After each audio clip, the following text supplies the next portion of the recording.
Quale può essere l'impatto della perdita di peso sugli outcome clinici dei pazienti affetti da tumore? È uno dei temi di grande interesse di cui si è discusso qui a Milano, all'Istituto Nazionale di Tumori, dove si sta svolgendo un corso promosso dall'Accademia Nazionale Di Medicina dal titolo How Metabolism Meets the Immune System in Human Malignancies, che tra l'altro è il primo evento su questo tema organizzato in Italia. Noi ne parliamo con la professoressa Jennifer Ligibel dell'Università di Harvard. Professor Ligibel, which is the relationship between obesity and cancer risk, especially breast cancer risk, and cancer outcomes? That's a great question. Over the last 2 decades, there have been more and more studies that have shown a relationship between obesity and the risk of both developing cancers like breast cancer and the risk of dying from it. So at this point, there are more than 1,000 different studies that look at how adiposity, whether it's measured by body mass index, waist-hip ratio, fat composition, and the risk of developing cancer. The International Agency for Research in Cancer published an expert panel on this topic about 5 years ago that showed that there was a consistent relationship between more than a dozen malignancies and excess adiposity. Breast cancer is one of those cancers, and for each 5 kilogram per meter squared increase in BMI, there's a 10% increase in the risk of developing breast cancer. So if you compared a woman whose weight was in the normal range to a woman with obesity, there would be at least a 20% increase in breast cancer risk in that woman. Emerging evidence also suggests that the relationship between obesity and cancer doesn't stop at diagnosis, and in fact, there are now numerous reports that show that body mass index or other measures of adiposity at diagnosis are related to outcomes, especially in breast cancer, colorectal cancer, and prostate cancer, where individuals with obesity have a significantly higher risk of not just mortality overall, but of cancer-specific mortality, and that generally is about 25% higher in individuals with obesity compared to individuals whose body weight's in the normal range.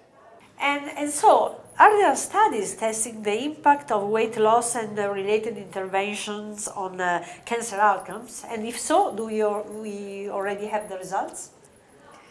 So there are now a number of studies that are looking at whether changing lifestyle by losing weight, exercising more, or changing diet after being diagnosed with cancer will reduce the risk of cancer recurrence and improve overall survival.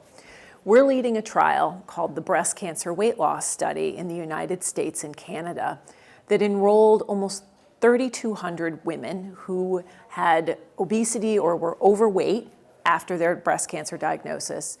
They received all of their typical breast cancer treatments and then were randomly assigned to a 2-year weight loss program or to usual breast cancer care. We don't have the results of this study yet. We're just finishing up the weight loss program in the last patients over the last few months. We will be reporting some data about weight loss at the upcoming American Society of Clinical Oncology meeting. But that study will be the largest trial that's ever tested whether losing weight after being diagnosed with breast cancer can improve outcomes.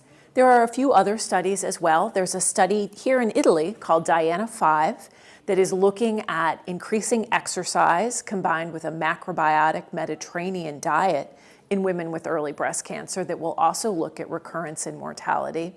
And then there are a few trials in other cancers as well. There's a study in colon cancer patients looking at exercise, a study in ovarian cancer patients looking at diet and exercise. So we really hope that over the next few years, we'll have a lot more information about how lifestyle change, eating more healthfully, exercising, losing weight, could be helpful in improving outcomes in patients with cancer.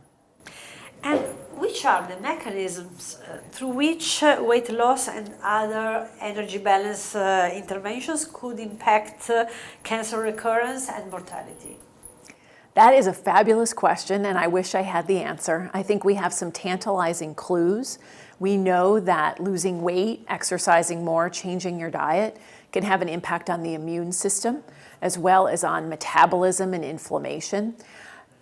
Right now, we are in a place where we know that there are links between all of those different pathways and both cancer risk and outcomes, but we don't really know what causes the actual effect of the obesity and other lifestyle factors on cancer. And this is one of the things we're really hoping to learn from these big studies.